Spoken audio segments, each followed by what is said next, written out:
Yesterday, October 13, 2025, gabi nga dili nako malimtan sa akong kinabuhi. Diri nga dalan, while ga-drive ko sa ako ang motor, gikan ko og duty, kauban or angkas nako ako ang manghod, natumba mi sa motor. Naglibog ko ngano, kay wala man jud ko nagpakusog sa akong dagan. Mismo ang mga motorista nga nagsunod sa akoan na tingala. Ngano ni kalit ko og katumba. May nalanggani sila nga nagsunod sa akoa, hinay ra pud ang padagan kay og kusog pa.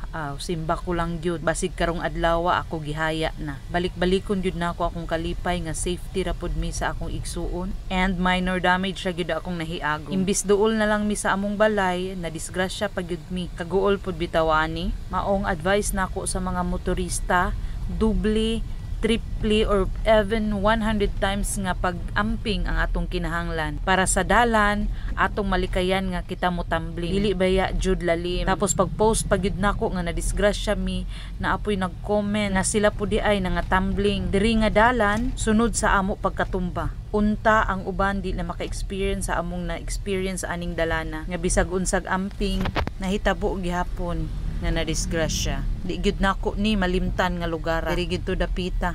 Tanawa, timan-ini ninyo ha para malikayan ninyo nga madisgrasya. Amping sa pag-drive ug ayaw kalimti ang mga dalan diri hastang lubaka. Hinaot pa unta nga ang kontraktor diring dapita papaspasan ni og trabaho aron mahuman na.